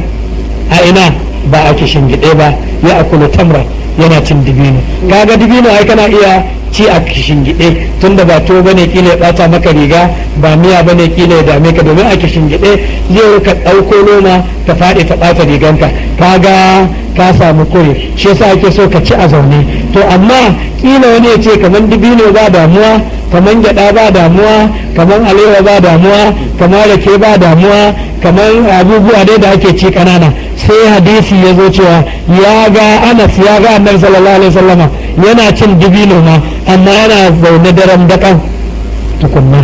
to ana bukata mai koyi da Annabi sallallahu alaihi wasallama da Allah ce wa innaka la'ala khuluqin azim. Allah mai girma da ɗaukaka yana cewa Annabi kun ji tazkiya wa innaka haqiqa kai la'ala khuluqin azim kana kan ɗabi'u masu girma kun ji shaida ce daga Allah zuwa ga manzon Allah sallallahu alaihi wasallam Allah kuma ya ce a cikin alkur'ani an ɗaga ambatan annabi sallallahu alaihi wasallam wa rafa'na laka dhikrak Allah ya ɗaga ambatan annabi sallallahu alaihi wasallam ana so in addu'anka kana so addu'a ta karɓo ta fara da Allahumma salli ala Muhammadin wa sallim in ka gama addu'an ka rufe da Allahumma salli ala Muhammadin wa sallim addu'an da aka fara da salatin annabi aka rufe da salatin annabi yana daga cikin addu'a karɓaɓɓe kaman addu'an da kai lokacin da kai azumi tana daga cikin addu'a karɓaɓɓiya kaman addu'an da kai lokacin da ake ruwan sama tana daga cikin addu'a karɓaɓɓiya kaman addu'an da kai lokacin da kake cikin tafiya ka kama hanya ne zaka tafi Kano kana addu'a a lokacin da ka kai Kano ne ko a'a ka tsaya ne a wani masallaci lokacin sallan azhar ne ko la'asar ne ko magariba ne zaka yi ka roki Allah to addu'an da kai a lokacin da kake cikin tafiya addu'an karɓaɓɓiya ce haka addu'an da kai kuma lokacin da aka zalunce ka karɓaɓɓiya ce haka addu'an da kai ranar juma'a karɓaɓɓiya ce haka addu'an da kai lokacin da aka kira sallah kafin a tada iqama karɓaɓɓiya ce haka nan kuma addu'an da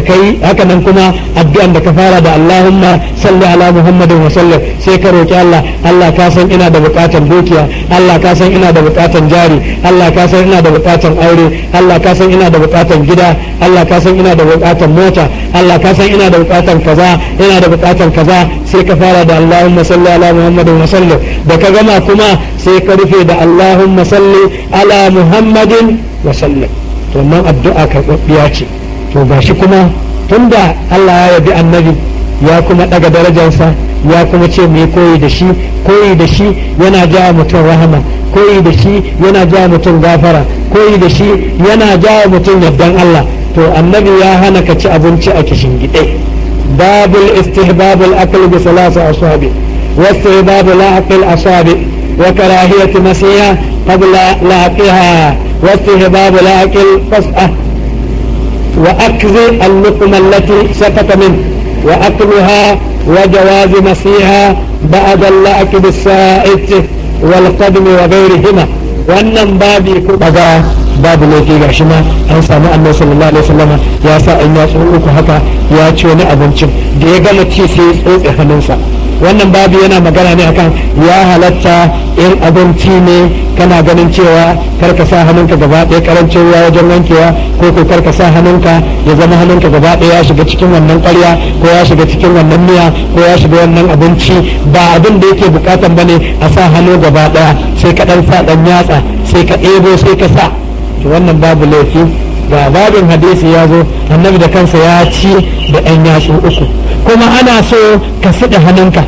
kar ka ci abinci sai ka ɗauko tayo sai ka goge hannun a'a ka siɗe tukunna bayan ka siɗe don ka goge ka wanke ba damuwa amma dai siɗewan alkhairi ne haka nan kuma kwanan nan da kake ci bayan ka gama cin abinci din nan amma nan ba ana nufin dole sai ka cinye abincin ko kaɗan ko ba za ka iya cinyewa ba tunda an ce sai ka suɗa kwanan shikenan ka cika cikin ka har ka ci har ya wuce iyaka a'a ka ci gwargwadon abin da za ka ci in ka ci ka cinye abincin ne gaba ɗaya to sauran miya din sauran ɗan abin da ya rage kana iya suɗe wannan ainihin akwashin ko ka suɗe wannan kwanan ko ka suɗe wannan abin da ka ci abincin haka sunna ce ta manzon Allah sallallahu alaihi wasallam dan annabi yake ba ku san ina ne dan akwai albarka a cikin abinci baka san loma ta ɗaya bane a loma ta tsakiya ne a suɗa a wajen suɗewan sauran ɗan abin da ya rage a kwanan ne shine albarkan yake to shi yasa ake so ka suɗe abin kwanan abincin da ka ci amma ba ka sani ba wai ana nufin dole sai ka cinye abincin duka ba wani yana iya cin abinci ɗan kaɗan ya ishe shi kaga kenan in ya ishe ka ba sai ka suɗa kwanan ba ana nufin ka cinye abincin ka cinye baki ɗaya dan mumini yana ci ne domin ya rayu ko mumini yana rayuwa ne dan ya ci almumin ya akulu li ya'ish aw ya'ish li yakul mumini yana ci ne dan ya rayu ko yana rayuwa ne dan ya ci to dan yana rayuwa ne dan ya ci ya zama abdul batni mai annabi yake cewa ta isa abdul batni bawan ciki dai ya halaka الذين كفروا يتمتعون ويأكلون كما تأكل الأنعام والنار مثوى لهم Allah ya ce wallazina kafaru waɗanda suka kafirta ashe kun ga ci ba kai ba gindi sifa ce ta kafirai ya kuluna suna cin abinci yadda suka ga dama wa yatamatta'una suna jin daɗi yadda suka ga dama da na halal da na haram Allah mai girma da ɗaukaka ce kama ta akulul an'am kamar yadda dabbobi suke cin abinci dabba ne koyaushe ka duba kaza ba ta gajiya da ci ka duba tinkiya ko akuya ba ta gajiya da ci ta yi ta ci ta yi ta ci ta yi ta ci ta yi ta ci kai wata ma tana zaune amma tana tauna koyaushe tana cikin ci Allah mai girma ɗaukaka ce to haka nan waɗanda ba su yi imani haka cin abincinsu yake amma ahlus sunna masu koyi da annabi sallallahu alaihi wasallama suna cin abubuwa ne daki-daki don wani hadisi ya ce mu mutane ne da ba ma cin abinci sai mun ji yunwa kuma idan mun ji yunwa ba ma cika cikin mu daren daƙam har sai mun koshi muna ci ne daidai gwargwadon abin da mutum zai rayu saboda me idan ka ce kai sai ka ji daren daƙam to ko da nazari za ka yi ba ka da ƙarfi ko da saduwa da iyalinka za ka yi da daddare sai ka ji jiki sai ta tashe ka ta ce fanko tana ta tashin ka to ka riga ka tattoshe magudanan jini saboda jini idan ka cika cikinka to gaba ɗaya na barin hannu ya bar ƙafofi ya bar sassan jiki ya zo wajen wannan abinci da ka ci domin ya lugogota abincin ya narka abincin wanda zai zama jini ya zama jini wanda zai zama tsoka ya zama tsoka wanda zai zama ɓargo ya zama ɓargo wanda zai zama bayan gida ya zama bayan gida wanda zai zama fitsari ya zama fitsari to lokacin da ainihin jini ya bar sassan jikinka to duk gefen nan duk ɓangarorin jikinka sai ka ji kasala ba za ka iya komi ba sai hamma to ka ji kai sirri kana son saduwa da jimmai amma kullum sai bacci to cika cikinka da kake ka ainihin cake cikinka maƙal kaji maganin rashin bacci da yawa ya za ka ci noma daidai wa daida noma biyar ne alhamdulillah noma bakwai ne alhamdulillah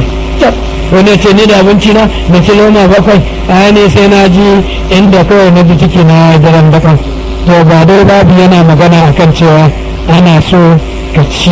da hannun dama ana so kuma bayan haka ka suɗe hannunka kafin ka goge ana so kuma ka suɗe kwanan abincin idan har ka ci ko kun ci abincin har ya ƙare wannan ƙila wannan a suɗe wannan albarkan abincin yake bayan haka kuma idan kana cin abinci sai wata loma ta faɗi to ka ɗauki loman ka ci amma ba wai ka ci da ƙasa ba sai ka karkaɗe ƙasan ka shafe ƙasan sai ka ci ana ji ko ina hadisin ibnu abbas ya rawaito waye ne ibnu abbas shine abdullahi dan abbas shi ya rawaito wannan hadisi shi kuma abdullahi dan abbas ya zauna ne tare da manzon Allah yana yaro shine mai wa annabi hidima saboda hidiman da yake wa annabi har annabi ya yarda da shi ne masa addu'a yace Allahumma allimhu tawil wa faqihu fi din yace Allahumma faqihu fi din wa allimhu tawil Allah ka sanar da ibn Abbas menene fiqh Allah ka sanar da ibn Abbas tafsirin alqur'ani duk aya da ta sauka ya san inda ta sauka da daddare ne ta sauka da safe ta sauka da rana ta sauka da yamma ta sauka ya san akan wanda ta sauka ya san dalilin saukanta don haka ne har ma sai da ya zama tarjimanul qur'an ba wani wanda masanin tafsirin qur'ani shine mai fassara da tarjima na alqur'ani wata rana sayyidina Umar ko yaushe sayyidina Umar yana tare da Ibn Abbas tare da cewa karamin yaro ne sai manya-manyan sahabbai suka ce ya amiral mu'minin ai mu ma muna da yara kamar Ibn Abbas mu ma sai mu rinka kawo su majalisanka ya kake kawo dan karamin yaro majalisanka sayyidina Umar bai ce musu komai ba wata rana sai ya tara manya-manyan akabirar sahaba manyan sahabban annabi sallallahu alaihi wasallama sai ya ce menene dalilin saukan idza jaa nasrullahi karanta mana mujiya sai ta sura bismillahir rahmanir rahim idza jaa nasrullahi wal fath ورأيت الناس يدخلون في دين الله أفواجا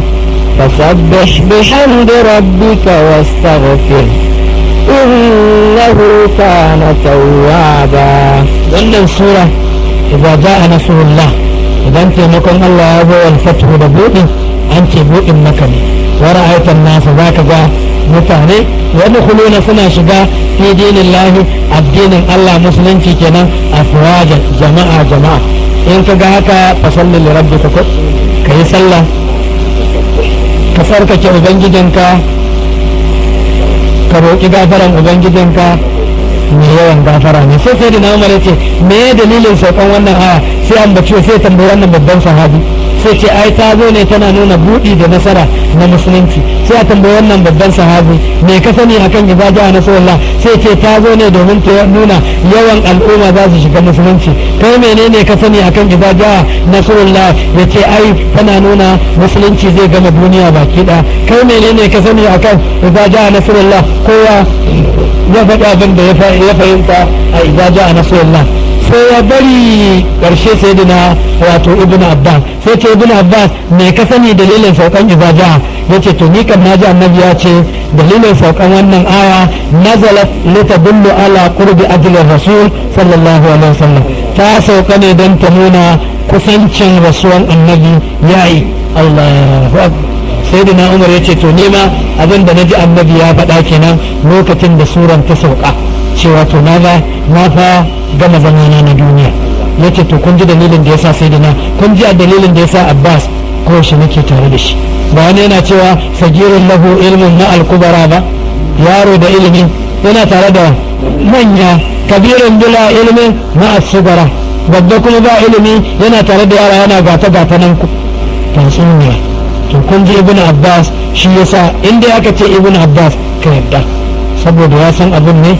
annabi ya masa addu'an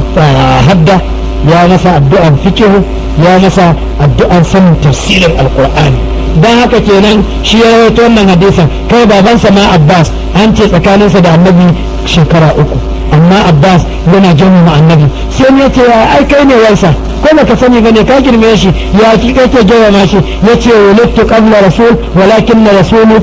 akbar minni ni an aife ni ne kafin annabi amma annabi ya fi ni girma ya fi ni daraja sallallahu alaihi wasallam Allah ka kara annabi wasila to wannan babi gashi nan ya dan Abbas Allah ka yarda da dan Abbas ka yarda da Abbasu ka yarda kuma da ɗansa Abdullahi قال يتي قال رسول الله صلى الله عليه وسلم إذا أكل أحدكم طعاما فلا يمسه أصابعه حتى يلأقها أو يلأقها النبي صلى الله عليه وسلم يتي إن أنكو يتي أبنش to kada ya shafe ɗan yatsunsa kada ya shafe hannunsa da wani hankicin koko da wani ainihin tsumma koko da wani abu hatta yal'aqaha har sai ya tanɗe ta wato sai ya tsotse sahabin ya yi shakka ne ce annabi ya ce yal'aqaha aw yul'aqaha imma bi fatiha wa imma bi dammiha ko dai sai ya tanɗe ta ko sai ya tanɗe ta wato sai ya suɗa hannun kenan ka ji ko in ka gama cin abinci ka suɗa hannun ɗan yatsunka biyar kame ka suɗe su. wannan hadisi muttafaqun alaihi, bukhari da muslim suka rawaito wannan hadisi wanda muka gani. bayan shi kuma gashi nan an samu hadisi daga sahabin annabi sallallahu alaihi wasallama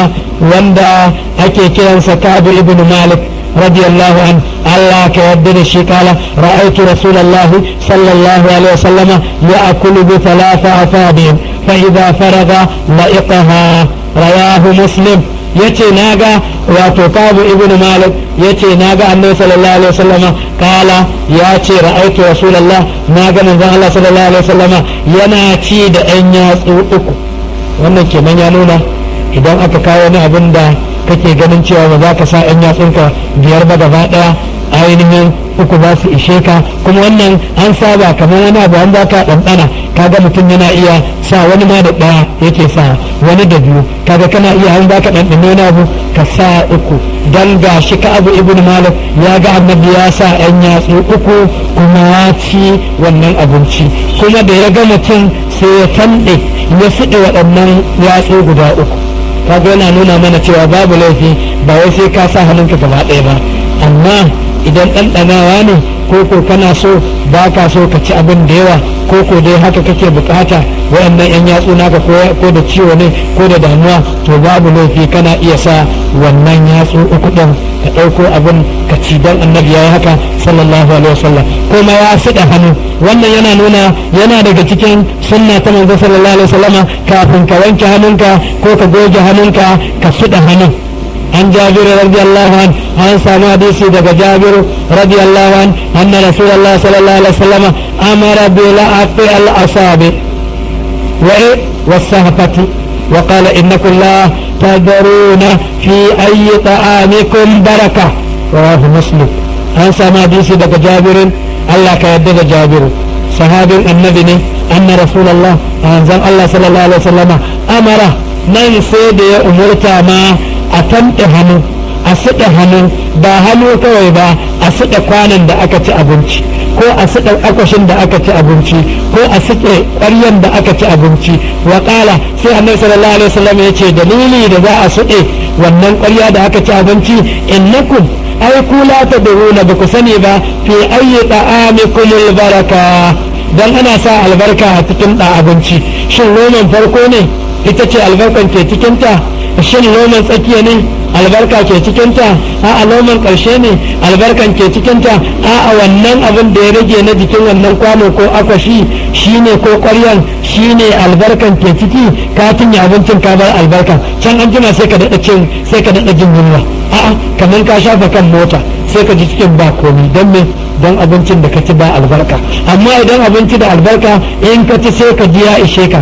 sai ka daɗe ma baka ji yunwa ba. don haka kenan annabi sallallahu alaihi wasallama yana nuna a tanɗe hannu a suɗe hannu, bayan an suɗe hannu kuma a suɗe ƙwarya ko kwano ko ainihin abu wato abin da aka ci abinci ɗin. wannan rawahu muslim, imam muslim ya rawaito wannan hadisi. babu taksirul aidi ala ta'am, wannan babi kuma ana so hannu ya yawaita a cikin abinci. in ka sayi abinci kamar ka sayi nama, wannan ya ce na gani sai ka ce ɗauki mana, wannan ya ce na gani ɗauki mana, wannan ya ce na gani ɗauki mana. to wannan abinci mai albarka ne, ana so hannu ya yi da yawa. kar ka yi na ɗan tsako, ba samun duniya ba inda za a ci. ɗan tsako yana tare da 'yan uwansa yana samun ɗan wani ƙwaya sai ya gudu can gefe na ci. to kai kuma kar ka yi haka. kana ji ko an ce wani marwaci ne ya sayi biskit, kaga biskit ai wani akwai kusan ƙwaya huɗu a ciki ko yana iya cin ɗaya ko ya ci biyu abokanansa su ci biyu, to amma ya ɗauki ɗaya sai ya sa a baki sai ya jiƙa shi da yau, sai ya jiƙa inda ba zai karas ba, sai ya jiƙa ya san ya jiƙo, sai ɗan tattauna sai ya haɗe wai dai kan abokanansa su san halin da yake ciki yana cin wani abu.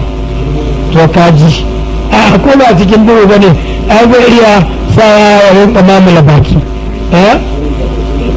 irin malam abdurrahman baya cikin hasha ba haka ka ji ba kyau. kana ji ko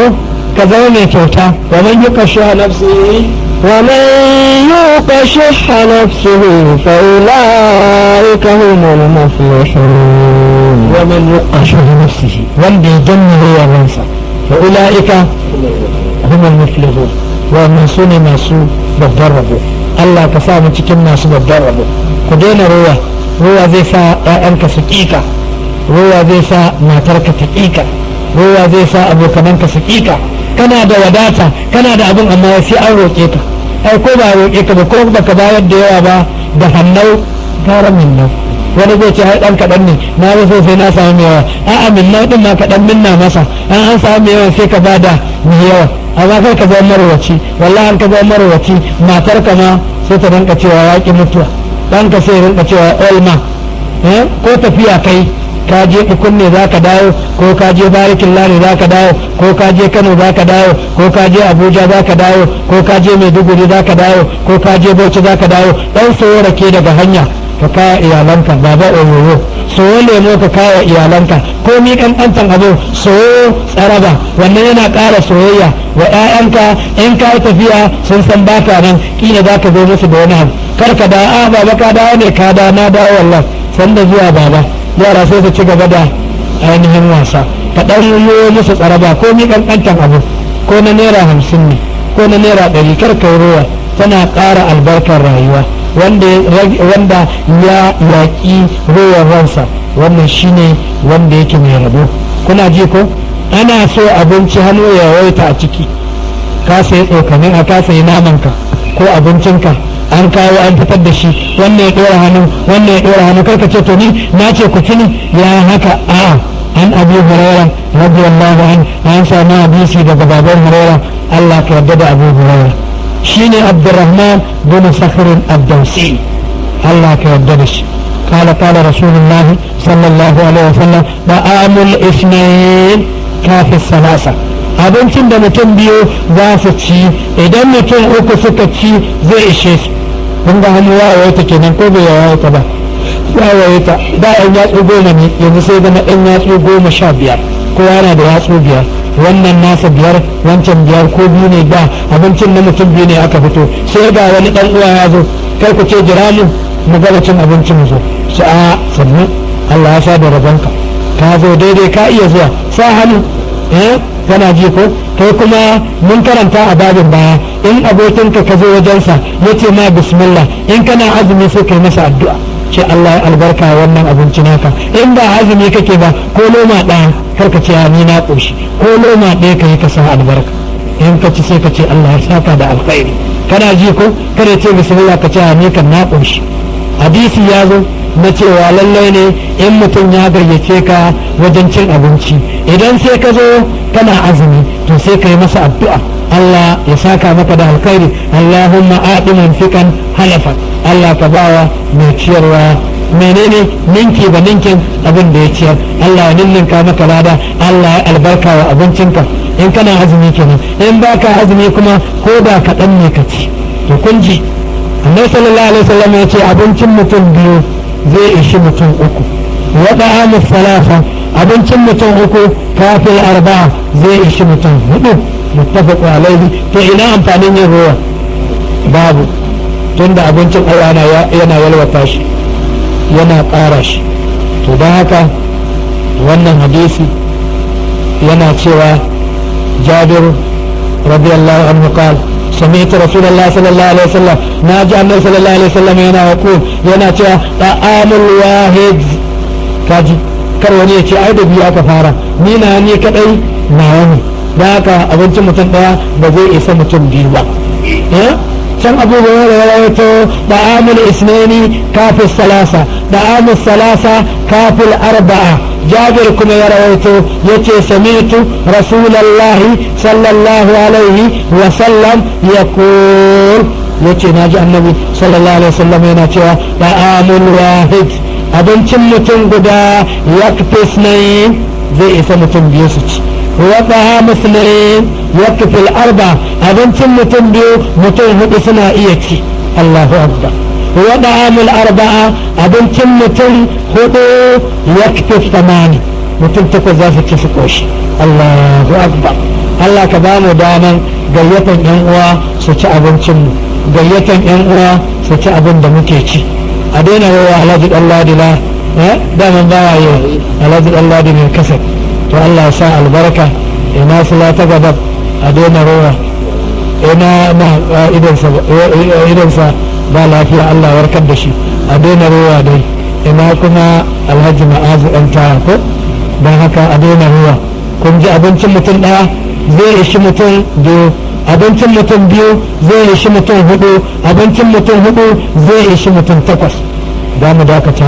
an ce lokaci ya yi. Alhamdulillah, assalamu alaikum rahmatullahi wa barakatuh. Ya ce abinci ake ci ne kawai ce to ba masa Allah sai zai iya sa hannu ba masa tayi ba ko dai sai an tambaye shi. Ya ce kamar ka zo ka samu mutane suna cin abinci sai ka ce abinci ne ake ci, kawai sai ka sa hannunka ba kama saurari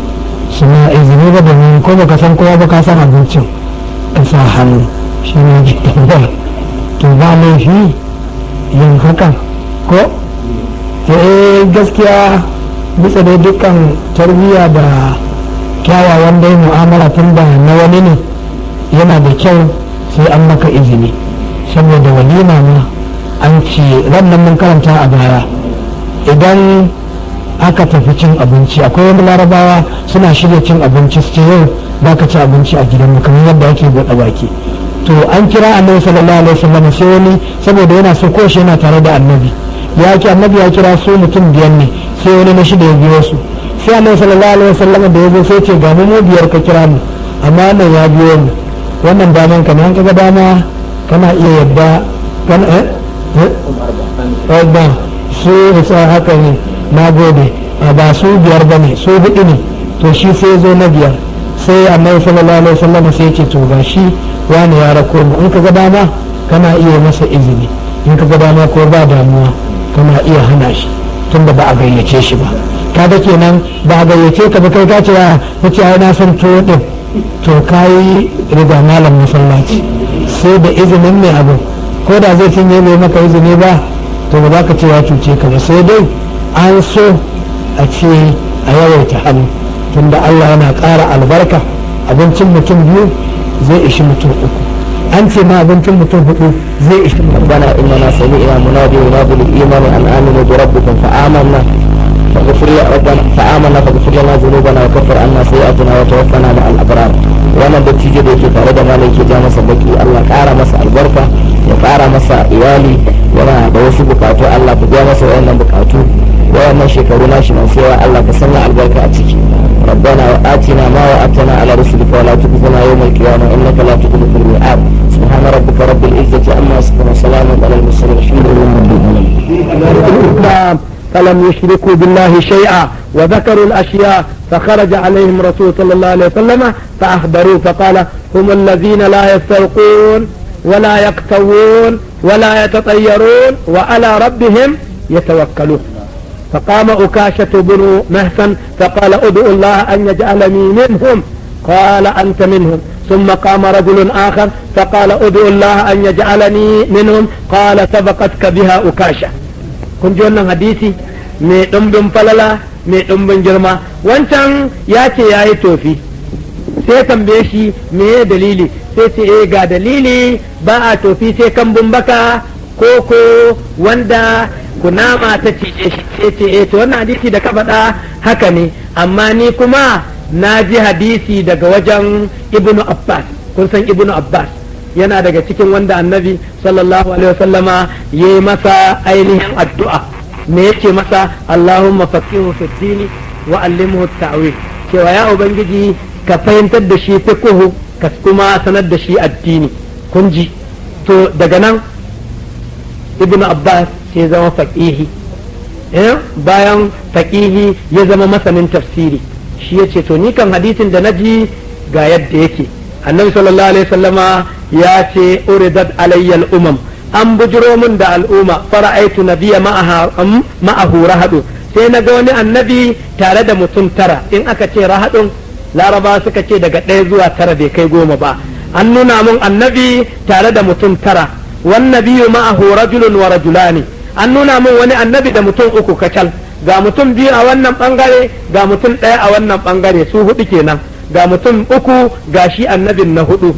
wan nabiyyu laysa ma'ahu ahadun sai aka nuna min wani annabi baya tare da kowa idra fa'ali sawadun azim sai kuma aka nuna min waɗansu jama'a masu yawa aba kazanantu annahu ummati nace yawa ga al'ummata faqila li hadha musa wa qaumu aka ce wannan musa ne da jama'arsa to ni ina tawa fa nazartu fa idza sawadun azim kawai sai na duba sai ga waɗansu jama'a masu yawa faqila hadhihi ummatika aka ce waɗannan su ne al'ummarka ma'ahum 70,000 tare da su akwai 70,000